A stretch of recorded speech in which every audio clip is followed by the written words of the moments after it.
With the NBA draft being right around the corner and the Dallas Mavericks winning the lottery and probably taking Cooper Flagg, it's probably the best time to start a 2025 NBA mock draft. This 2025 draft is loaded with some special prospects with guys like Kaman Maluach, Cooper Flagg, Dylan Harper, Ace Bailey, VJ Edgecombe, Kaman Maluach, and others. And without any further interruptions, let's get into our first post-lottery, first round NBA 2025 mock draft. Let's get to it.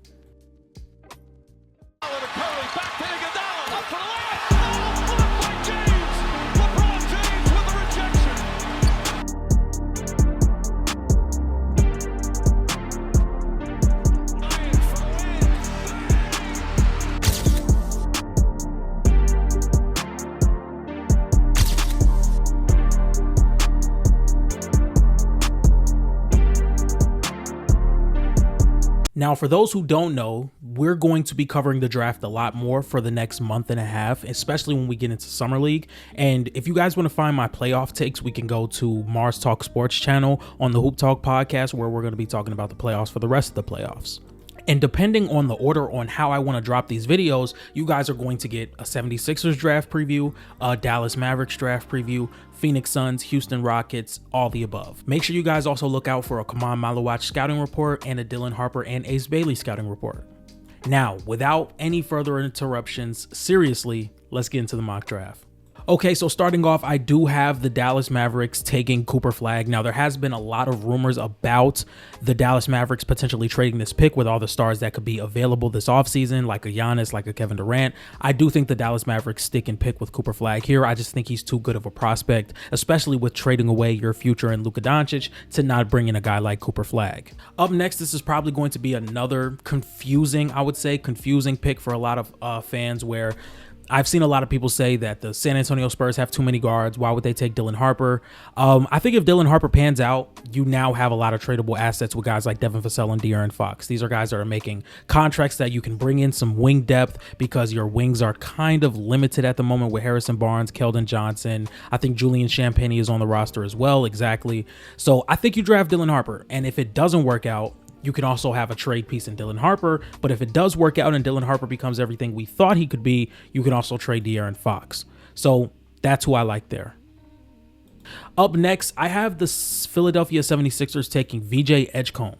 I think he's probably more of the traditional two guard that you would want to pair next to Tyrese Maxey, and I think that transition play would be phenomenal with VJ Edgecombe and Tyrese Maxey getting down the court with their speed and ball handling and the way they attack the rim and open floor. I think VJ Edgecombe is more of an aggressive, get to the rim type of guard than Tyrese Maxey in the open floor, with the way he's able to finish around the rim. And he's also a pretty good secondary ball handler. He creates well out of the pick and roll, and he's become a better three-point shooter over the past few games before he had finished his collegiate stint. I don't know if that's going to translate over to the NBA immediately. I do think he's a really good rebounder. I do think he's a really good defender, very pesky, very strong, very athletic, very quick. I think Philly is probably going to take VJ Edgecombe, and I think he's probably going to be the two guard moving forward next to Tyrese Maxey. Now, do I think that's going to be immediate? Because Jared McCain did just put up a Rookie of the Year type campaign before he went down. So I think he's probably going to come off the bench. I think they're probably just going to ease him into everything. But if he becomes everything that I think he could become on the defensive side, I think he's probably the better fit next to Tyrese Maxey, and Jared McCain can possibly find a six-man type of role. Even though you guys know how much I love Jared McCain, that's probably just the best pick for them. Now, for the Charlotte Hornets, I don't know if I love Ace Bailey here. I really don't know if I love Ace Bailey here. But once again, Ace Bailey's upside is it's really high in my opinion. I think Ace Bailey, and by the way, I figured out recently that he measured at 6'7", 6'8", which is still really big for a wing, but it does kind of take me down on how high I am with him, because I did think he was 6'10" coming in. That changes a lot for me, but I still do think he's very talented and well worth a top 5 pick. It's just, I don't know how much structure they have in Charlotte, especially with the injury history with Mark Williams, Brandon Miller, and LaMelo Ball. But if these guys are all healthy, I do think they do have a core four that they can move forward to towards. I still think Ace Bailey can figure out as a scorer because he's a really good tough shot maker, really good 3-point shooter, really good off-ball player. It's just the handle, the positioning, the fact that he does have to lean on a tougher shot diet, and the fact that he can't get to the rim as consistently as you look at a 6'8" wing who is athletic as he is. You would want to see him get to the rim a little bit more, but I think in transition, he can be really good next to LaMelo Ball. I think he'd be a really good off-ball player next to a guy like LaMelo Ball and Brandon Miller. And I do think there is some defensive upside here. So I think Ace Bailey is the pick at 4. With the Utah Jazz selecting at pick number 5, I'm going to go best player available, even though I think the best player available isn't about to get picked. Best option for the Utah Jazz. I don't know what they're doing with Walker Kessler, but I think Tre Johnson is a guy that could be a really good scorer. He's a really good mid-range shooter, really good 3-point shooter. He's really good off ball. I've seen him with a lot of off-ball actions, ran for him in Texas. He's also a really good passer as well. This is something that doesn't get a lot of credit because you see only 3 assists a game, but this is somebody who reads the floor pretty well and makes really good decisions when it's needed. You know, when he's attacking a defense, when he has an advantage, he's really good at making reads out of those advantages. And he's a really good off-ball player, and I've seen him play out of the post. So that's something that's very intriguing as well. The Utah Jazz need somebody with high upside because I just don't believe in their young talent as much as the next guy would. But I think Tre Johnson would be a really good pick here. And I think this is where I differ from a lot of people in the draft. I've seen Derek Queen go to the Wizards here, and I'm just much higher on Kaman Maluach going to the Wizards than I am on Derek Queen. I think a lot of guys are higher on Derek Queen than I am. Still think he's a fantastic player, but I'm just a little higher on Kaman Maluach going to the Wizards than Derek Queen. I think either you're probably going to see this before this video comes out or after. I had a segment in my Kaman Maluach scouting report where I talked about why he works so well with the Wizards. It's just because I really like how you can have a double big lineup that can be athletic enough to hold their own in space, just like how the Cleveland Cavaliers have it. Jared Allen can hold his own in space. Evan Mobley is really good in space and probably one of the best big men in the league in space behind Bam Adebayo. So if you have that in Alex Sarr and Kaman Maluach, guys that are long, athletic, fast, strong, can protect the rim and can switch, and you also have Bilal Coulibaly playing passing lanes and guarding on the perimeter, I think you're building a really good defense. You just have to build some offense in there, but it's not like the Wizards are going to be making a play-in or something next year, so they're going to have another high draft pick to try and pull in some offensive talent. So I think Kaman Maluach is going to be going to the Washington Wizards. I'm going to be covering Kaman Maluach's career very closely because I really like his game and I'm really high on Kaman Maluach. I think every year from here on out, I'm going to try and find a player in the draft that I just follow very, very closely, and I think Kaman Maluach is going to be that guy. Anyway, we're 6 minutes into the video, or 7 minutes into the video, or at least into the draft, and I'm only 6 picks in. So this is going to be a longer video the more I talk about players.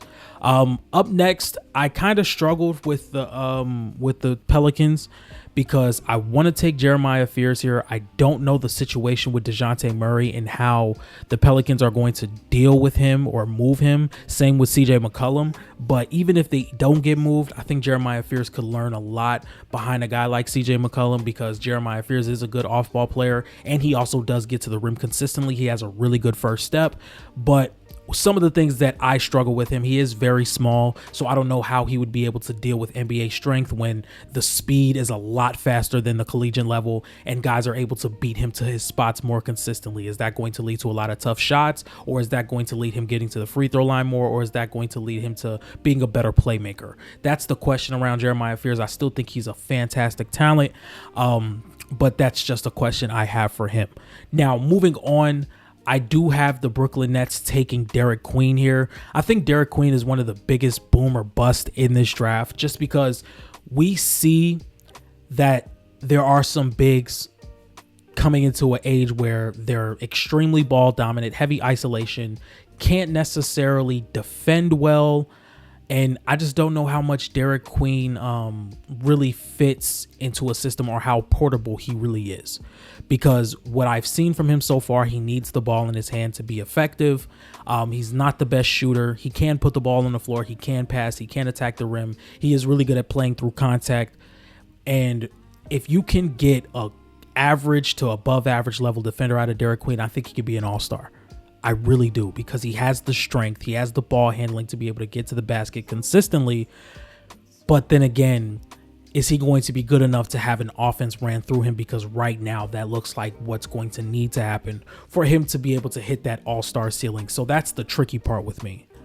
Now with the 9th pick, I've been going with this pick for a while now. I'm going to go Carter Bryant. I just think this is a Toronto Raptors type of guy. They love their tall wings that are versatile and projects. I think Carter Bryant is a project. Came off the bench for Arizona. Really good shooter, really athletic, really good defender, can finish around the rim. I think he's going to be a project, but I think Toronto has a development system to be able to build up a guy like Carter Bryant. He can either be a really good starting 3 next to Scotty Barnes that can stretch the floor, put the ball on the floor, attack closeouts, and finish around the rim, and can be a really good transition player. So it's going to be very interesting to see where he goes with that. As for the Houston Rockets, they are going to be taking Kaman Maluach here. As a matter of fact, no, they're not. They're going to be taking Casper Jakucionis. I think Casper Jakucionis is a really good pick for them, because you're not going to ask him to be the main ball handler depending on what they get with Fred VanVleet. If Fred VanVleet is there for the future and he's going to be there and they're going to restructure his contract and re-sign him and bring him back for another couple of years, I can see Casper Jakucionis coming off the bench and being a guy that can play off ball, can do some secondary playmaking, can create out of advantages and attack closeouts really well. Once again, I've been saying this a lot with Casper Jakucionis over the past few months. I do think he over dribbles a lot. I do think he dribbles himself into trouble, dribbling into crowds and overthinking it.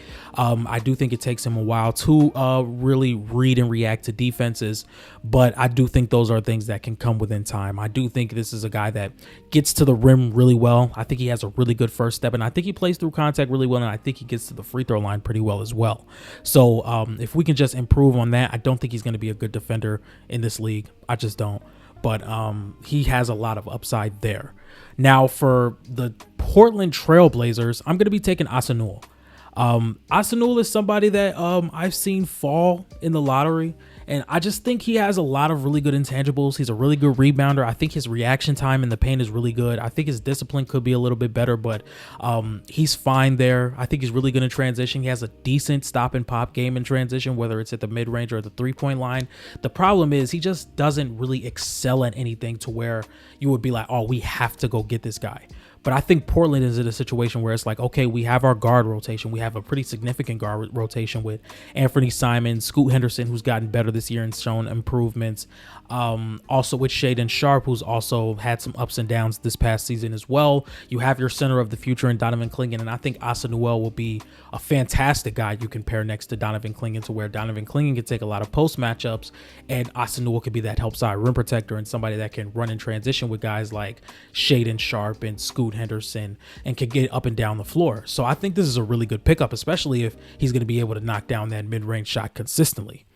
Now for the Chicago Bulls, this is a team that you just got to get some talent in the door. You have Modest Buzelis, who I think is going to be a really good player in this league. I had him top 5 last year. I said myself, if he was knocking down that jump shot in G League consistently, he probably would have been the best prospect in the draft. But he didn't, so that kind of had him falling for me. But for the Chicago Bulls, I think going best player available might just have to be the move, because I don't want to jump the gun and get Thomas Sorber here. But then again, it's like you need a big. Vooch is probably gone before the end of next season, or maybe even this off season. I'm going to go Thomas Sorber here. That's what I'm going to do. I'm going to go Thomas Sorber. Yeah, that's fine. I'll take Thomas. Yeah, they need a big. Thomas Sorber is one of my underrated guys. I've seen him mocked in the lottery. I've also seen him mocked late first round, mid first round. I've seen him everywhere. A lot of things I like with Thomas Sorber. He's a really good drop coverage defender. That's something he's really polished at to be this young. He's a really good rebounder. He's a really good rim protector. He can protect the rim without fouling. He has really good timing. He knows how to keep his hands up and deny the ball away from the rim instead of just trying to swat down on a lot of shots and trying to get blocks, and that puts him in foul trouble. I think This is a guy that's going to be able to come in and get the opposing center in foul trouble just because of how physical he is and how physical he is when boxing out. Those are things that are very valuable to me. And he's also shown signs as a playmaker. So I think Thomas Sorber could be really good in Chicago. And if that happens, I'm going to see some games because I like Thomas Sorber. Y'all are going to see throughout this draft, I have a big man bias. It is what it is. I love big men like Zach Randolph. Love him to death. Like, I love big men. I love big men. Big, physical, strong, rebounded bigs. Love them. Anyway, I have Kon Kadipple going to the Atlanta Hawks here at pick 13. I think this is a guy that can play really good with Trae Young. I think you can run some lineups to where if Dyson isn't on the floor, you can have Kon out there next to Trae Young and you can get him a lot of open shots. I think this is the best three-point shooter in the draft. I think he has a really quick release point. I also think he plays physical and plays through contact, which is something that is going to be very effective given that he's not the most athletic player in this draft. So we're going to be going Kon Kadipple here. Now, I don't necessarily love this fit, but as an offensive player, but I think Kyler Murray Boyles is going to have enough playmaking around him to where he can be valuable offensively. He's gotten better as the season went along with his handle and getting to the rim. I definitely do think he's probably going to need a lot of spacing to be able to catch the ball and just attack the rim consistently. But I don't think his calling card is offense. I don't think his calling card is offense. I think it's his defense. The way he guards pick and rolls, the way he's able to disrupt dribbles and disrupt ball control on the opposing team, the way he's able to protect the rim and rebound. And guard the post because he's like 6'7", 6'8", extremely strong. You could probably have him at the 3 or the 4 depending on how you're feeling and how he improves as a ball handler. But defensively, I think this is where you find your third option. Like, not third option, but your third member of a starting lineup that can have a really good defense with Stephon Castle, Kyler Murray Boyles, and Victor Wembanyama. So I think this is it. I think Kyler Murray Boyles is the pick here. And now we move to outside of the lottery. This is where it gets really interesting because if I'm the Oklahoma City Thunder, I really want some more size on the perimeter. Like, because you have Shea, you have Dub, you have Dort. I want more because Dort is probably like their most physical guy, but he's 6'3", you know? So this is where this is tough. This is tough. And it's crazy because I did a mock draft before this and I was just going to go off of that. But I decided to just wing it because I can do 5 mock drafts in a row. They're probably all going to be different. So it's not. And then I did it last night. So it's like maybe I may feel different because if I'm the Thunder, I would want to get more shooting. But then again, wouldn't you want to get more size on the perimeter because you have a ton of assets to be able to go get shooting? Like Cam Johnson should have been on this team in February. Instead, he's probably going to be here in July. But I think you do need some more versatility on the perimeter. And I think that's where Rasheer Fleming comes in. But he's a 4, though. I don't think you're going to have him playing on the perimeter that much. But then again, it's like, I'm going to go, this is tough. This is not something I'm just going to like walk into. But you know what? I'm going to go Noah Essengay. He's shown a lot of potential. He's not going to be somebody that can just come in and play off the bat. He's raw, especially as an offensive player, but he has that athleticism and that length and that defensive upside that you see to where it's like, let's take a swing on him. He's not going to play immediately. You know, he's probably going to sit behind J-Dub. He's probably going to learn some things defensively. He's going to sit. He's going to learn. But when that time comes, he could be a 3. He can be a 4. I think he's 6'8", 6'9". Maybe he can give you some small ball 5 minutes. He's just extremely raw offensively and defensively. But the Thunder have the situation to be able to take a swing at 15, which I don't think Noah Essengay is a swing. But this isn't probably somebody that's going to come in and make an impact on day 1, which is just fine. For the Orlando Magic, I'm actually going to go Jace Richardson here. And I've seen some Nick Clifford mocks, I believe. I think Jace is somebody that could play really well next to Paolo and Franz because both of these guys are good playmakers. And if Franz or if Paolo is going to play at the level that he has been to finish off the season and to start the season, defenses are going to collapse. They're going to collapse because you can't guard Paolo one-on-one when he's attacking the rim relentlessly. And I think Jace has shown a lot of ability to be an off-ball scorer. He hasn't shown much to be a lead ball handler, and him being 6'1", 6'2" doesn't necessarily help his case when he's going to be an off guard. So you're probably going to want to have to put Anthony Black on the floor with him at all times, or Jalen Suggs on the floor with him at all times. You don't want to run a backcourt of Cole Anthony and Jace Richardson minutes. But I think that's a pretty good pickup for them. As for the Minnesota Timberwolves, this is interesting. I do think you would love to get another passer.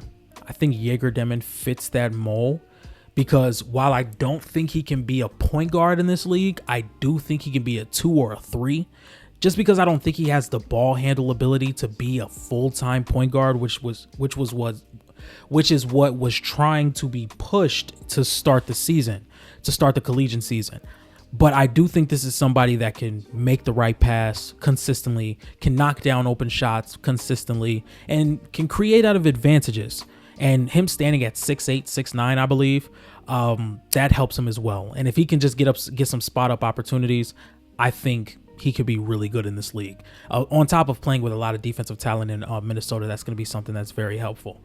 Now, for the Washington Wizards, I'm going to take Neat Clifford. This is a guy that provides offense. I think he's a really good ball handler. I think he's a really good tough shot maker. Isn't he like 21, 22 years old? This is somebody that has experience, and I think he reminds me a lot of Chris Middleton. Where's Chris Middleton? In Washington, so I would love to see him sit behind Chris Middleton, learn some things, and become a really good scorer for this Washington Wizards team, who's going to need that coming up, because as you guys know, I drafted them Kaman Maluach. Now, I had Rasheer Fleming falling all the way down here, chat. That's crazy. That's crazy. This is what happens when you do these mock drafts off the top of your head. This is exactly what happens. Now the Brooklyn Nets just got them a really, really, really underrated player. Rasheer Fleming going to the Brooklyn Nets. There's a lot I like about him. He's a three-point shooting guy. He can run in transition. He can play multiple positions defensively, and he has some strength to him, so that's really good for them. Now, for the Miami Heat, I think Nolan Traore has shown like some real signs of improvement later in the season. I still believe in his first step. I still believe in the playmaking out of those first step drives and getting to the rim and putting 2 feet in the restricted area consistently.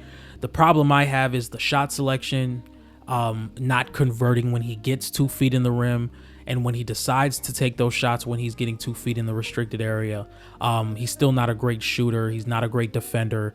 And sometimes his IQ can be a little low. Sometimes his decision-making can be a little bad.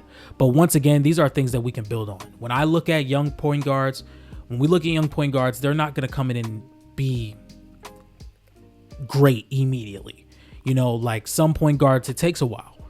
And I say, if we look at Nolan Traore, I value being able to put 2 feet in the restricted area consistently. I also value having good pick and roll qualities, just being able to split defenses when they trap and pick and roll, being able to hit lob threats, being able to give lay down passes, being able to give pocket passes, things of that nature. And I think Nolan Traore has those abilities.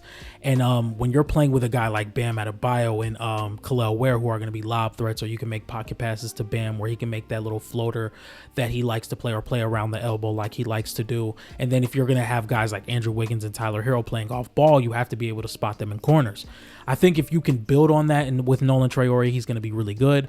I don't think he's going to be able to come in and start immediately, but I think Nolan Traore is the pick for the Miami Heat, and he's really athletic and he's really quick. So I think that's something that you can build off of.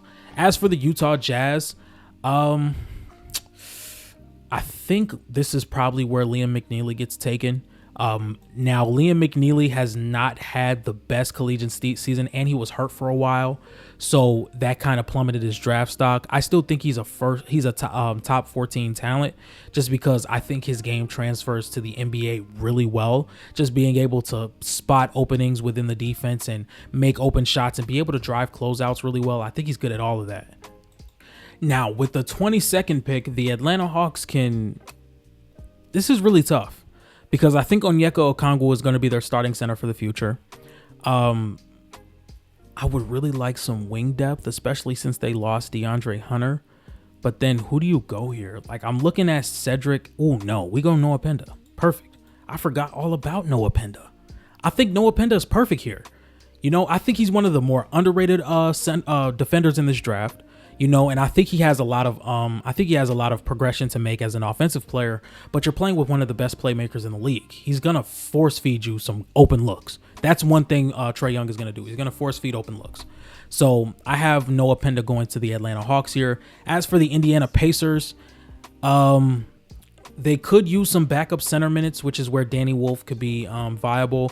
But then it's like, I look at Ben Seraph and I really like how he would fit within this system, you know, just being a guy who you may not necessarily trust with his handle. But then again, you're going to have the defense in rotation so much that Ben Seraph could look really good, you know, just being able to attack closeouts the way he does. And he has potential to be a really good mid-range shooter. It just doesn't fall as consistently, which is something I really am concerned about. But he is a solid passer, solid decision maker, solid shooter, solid ball handler. I see him making an impact with this Pacers team, and I think he could play with pace. I'm gonna take Ben Seraph here. Yeah, I like that pick. Up next, the Oklahoma City Thunder. I'm gonna have them take Cedric Howard. Cedric Howard out of Washington State.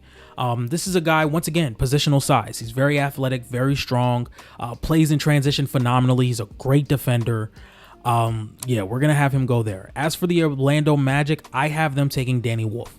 I would love for them to get shooting. This is what I've been getting them over the past 2 picks. Shooting, offense. You have to put the ball in the basket to win games. Offense. That's what you guys get. Offense. All offense. That's y'all draft. All offense. Now for the Brooklyn Nets, you have Derek Queen and Rasheer Fleming here. Who do I take? I think Walter Clayton is very intriguing, but I'm going to go to Todd Pettiford. Todd Pettiford here. I think he's a really underrated scorer. He is kind of on the smaller side, but with his athleticism, his shot making, and his rim pressure, I think he could be a really good guard in this league, at least a really good backup guard. And now the Brooklyn Nets have another pick where, am I saying his name right? Joan Behringer, athletic freak. I think he's really good as an athlete with his athleticism and how he's able to attack the rim, and he can be a consistent lob threat. Yeah, why not? As for the Boston Celtics, I'm actually going to have them taking Walter Clayton here. There we go. Once again, if you guys, I don't know how I'm going to drop these videos this week, because I also have an off-season preview talking about the Celtics and how they need more ball handling, just because I don't necessarily love the fact that Jason Tatum is kind of their only like real initiator. Like, you don't see Jaylen Brown initiating offense as well as Tatum. Drew Holiday is past that point in his career. I don't think Derek White does it as much. I think Walter Clayton can be a guy that can make shots at a higher level and just distribute and be a guy that can set the tone for the offense when Jason Tatum's not on the floor. As for the Phoenix Suns, I don't know what situation they're going to be in by the time the season starts, probably by the time the draft starts. You know, like, will Kevin Durant get traded on draft day, and will that really affect everything that's going on in this draft? So for the Suns, I'm going to take some high upside, and I'm going to go Hugo Gonzalez. Now, he hasn't played much in Real Madrid, but I think there's some signs there, man. He can hit an open shot. He can pass. He can play in transition. You know, he could put the ball on the floor. I gotta go. And as for the Clippers, I saw what's his name? Hoop Intellect take Ryan Kalkbrenner. I'm not gonna take him here just because I really like Kalkbrenner on the Lakers. Sorry. Yeah, shoot me. I don't care. Shoot me. So for the Clippers, I want to take some more ball handling, just because I feel like when James Harden's not on the floor, they don't necessarily have somebody that can initiate as well. I'm going to take Cam Jones. This is a guy that's a senior. You know, he's going to be able to have that experience. He's not going to make much mistakes. He's going to be ready to come in and contribute as a guy that can put the ball on the floor and make decisions consistently for this team. So I'm going to go Cam Jones here. And this is the draft. You got Cooper Flagg, Dylan Harper, VJ, Ace, Trey, Kaman, Fears, Queen, Bryant, Casperus. You guys can look at the rest. I'm not gonna lie. But some of my favorite picks that I made, I really like Ben Seraph to Indiana.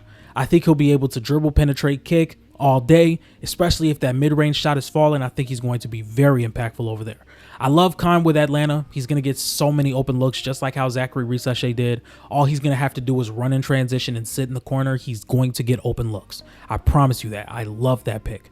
I really like Nick Clifford to the Wizards. I really like Walter Clayton to the Celtics. I really like Casperus to the Rockets, and I really like Nolan Traore to the Heat. Those are some of my favorite picks in this draft, outside of the obvious ones like Cooper Flag going to the Mavericks.